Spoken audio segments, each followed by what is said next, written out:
Millions of people have been affected by crime. Civil unrest was at an all-time high, and prisons were overcrowded. Halo Sobat Spoiler di seluruh alam semesta, senang sekali bisa menemani waktu santai kalian hari ini. Di video kali ini kita akan membahas sebuah film yang cukup unik karena memperlihatkan bagaimana jadinya jika sistem hukum manusia digantikan sepenuhnya oleh kecerdasan buatan. Cerita film ini berlatar di masa depan ketika kota Los Angeles menghadapi lonjakan kejahatan yang sangat tinggi, di mana tingkat kriminalitas di kota itu bahkan sudah di atas rata-rata. Hampir setiap hari terjadi perampokan, pembunuhan, dan berbagai tindak kejahatan lainnya. Karena sistem peradilan manusia dianggap terlalu lambat dan penuh celah, pemerintah akhirnya mengambil langkah ekstrim. Mereka menciptakan sebuah sistem pengadilan berbasis kecerdasan buatan yang diberi nama Mercy. Dalam sistem Mercy ini, hampir seluruh proses persidangan dikendalikan oleh AI, mulai dari analisis bukti, pemeriksaan saksi digital, hingga penentuan hukuman. Satu-satunya manusia yang hadir di ruang sidang hanyalah terdakwa.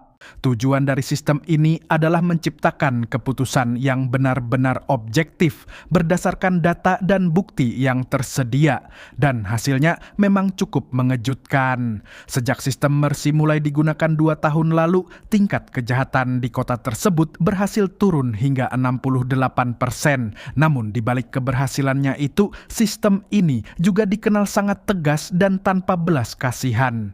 Sudah ada 18 tersangka yang dijatuhi hukuman mati melalui sistem ini. Penasaran bagaimana kelanjutannya? Oke lah guys, tidak usah berlama-lama lagi, langsung saja kita masuk ke alur ceritanya.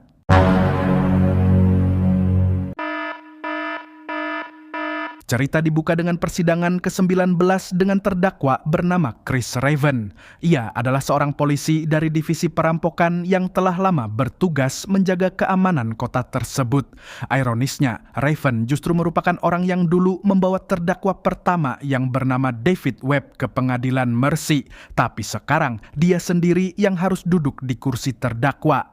Raven terlihat kebingungan, ia sama sekali tidak mengerti mengapa dirinya bisa berada dalam posisi ini. Tak lama kemudian, hakim kecerdasan buatan bernama Maddox memulai persidangan.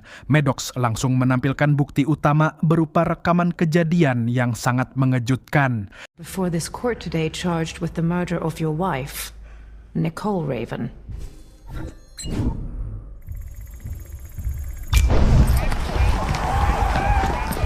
Where's the bag? Yeah, we're coming in. That's impossible. Oh my God. This court will now present an opening statement evident. Di rekaman itu terlihat bahwa Nicole, istri Raven, ditemukan tewas di rumah mereka sendiri dengan luka tusukan di perutnya. Orang pertama yang menemukan tubuh Nicole adalah putri mereka yang bernama Britt. Setelah itu, sistem Mercy mulai memaparkan seluruh bukti yang mengarah kepada Raven. Pada hari kejadian, Raven diketahui tidak masuk kerja dan pulang ke rumah menggunakan kunci cadangan.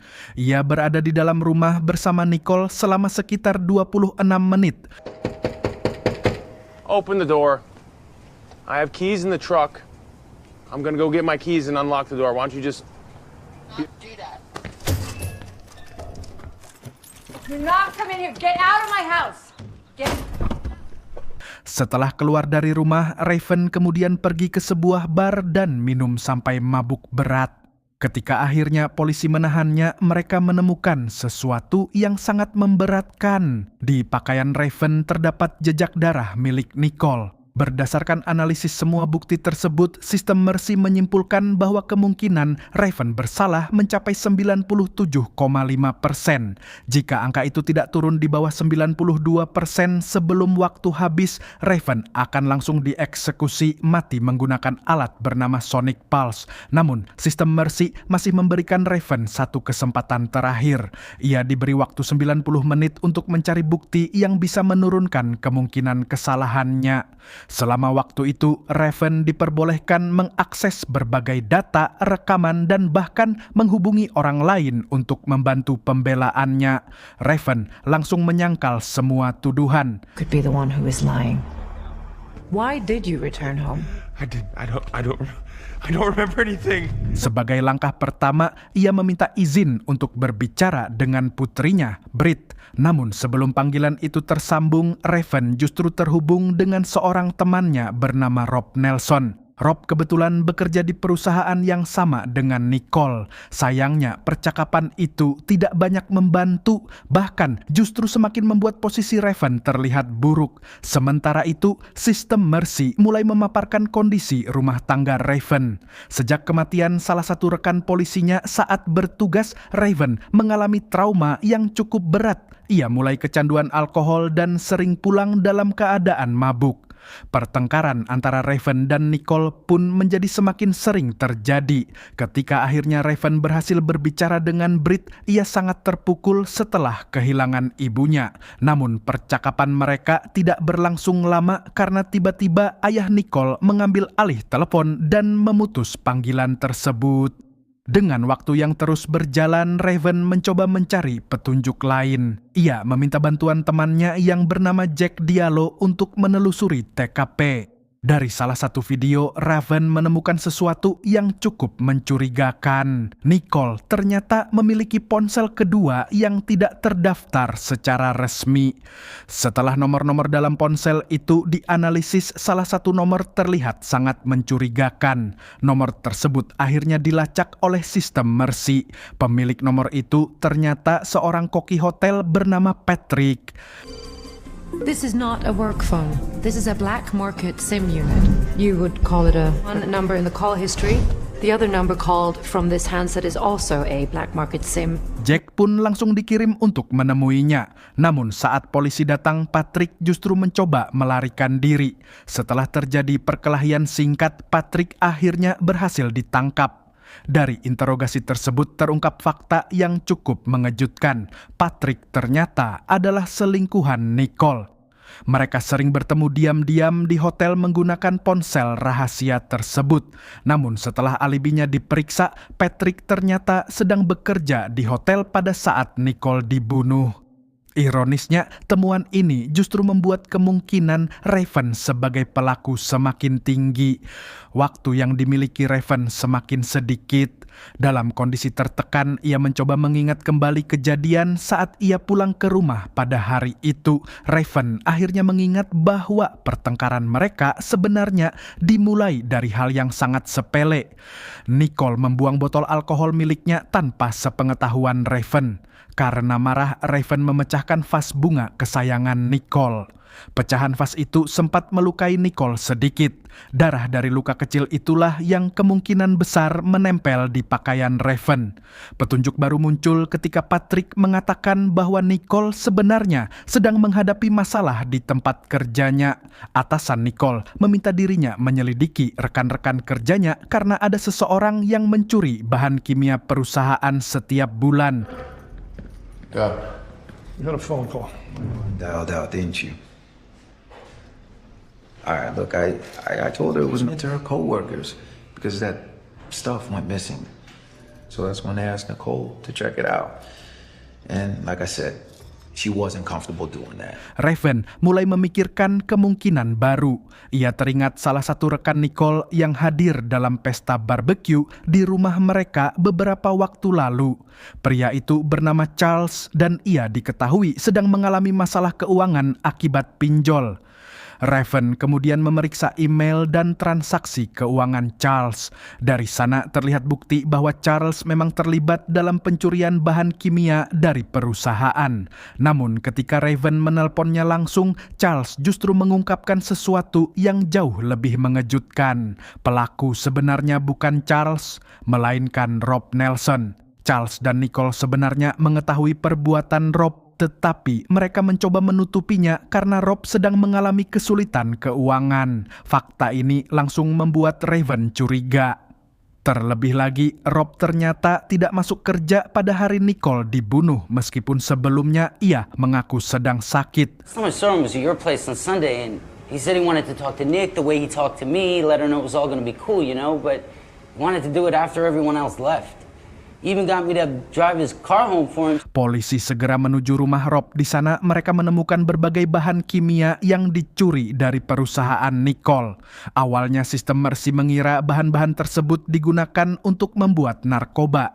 Namun setelah ditemukan nitrat dalam jumlah besar, sistem AI menyimpulkan sesuatu yang jauh lebih berbahaya. Rob ternyata sedang merakit bom. Di rumah itu juga ditemukan sebuah foto masa kecil Rob bersama seorang anak laki-laki lain. Ketika foto itu dianalisis oleh sistem Mercy, identitas anak tersebut akhirnya terungkap. Dia adalah David Webb, pria yang dulu menjadi terdakwa pertama dalam sistem Mercy. Dan orang yang menangkapnya saat itu adalah Raven. Ternyata David Webb adalah adik dari Rob. Raven akhirnya menyadari bahwa semua ini adalah aksi balas dendam. Rob mencuri bahan kimia, merakit bom, dan sekarang sedang membawa lebih dari 3.000 pon bahan peledak dalam sebuah kontainer yang diarahkan langsung menuju gedung Mercy. Namun situasinya ternyata jauh lebih buruk dari yang dibayangkan. Melalui rekaman CCTV, Raven menemukan bahwa Rob telah menculik putrinya Brit. No way. No, he wouldn't. No way. No. Gadis itu kini berada di dalam kontainer bersama Rob. Pada titik ini, sistem Mercy akhirnya menyatakan bahwa Raven tidak bersalah dan membebaskannya dari semua tuduhan. Namun, Raven justru memilih tetap berada di sana agar bisa membantu melacak Rob dan menyelamatkan putrinya. Tak lama kemudian, Rob menerobos masuk ke gedung Mercy. Sistem AI sempat mengalami gangguan akibat sabotase yang dilakukan Rob. Bahkan, Raven hampir saja dieksekusi karena sistem mengalami malfungsi. Power interrupted. Backup battery activated. Maddox, what the hell's happening? Get me out of here! Maddox! Namun, beberapa detik sebelum eksekusi dilakukan, Raven berhasil melepaskan dirinya. Ia langsung bergegas masuk ke dalam gedung untuk menyelamatkan Brit. Di sana terjadi perdebatan antara Raven dan Rob. Rob bersikeras bahwa adiknya David Webb sebenarnya tidak bersalah atas tuduhan pembunuhan yang membuatnya dihukum oleh sistem Mercy. Saat itulah sistem AI Maddox menemukan bukti baru yang dulu tidak pernah dimasukkan dalam persidangan. This addendum evidence hearing in the trial of David Webb open.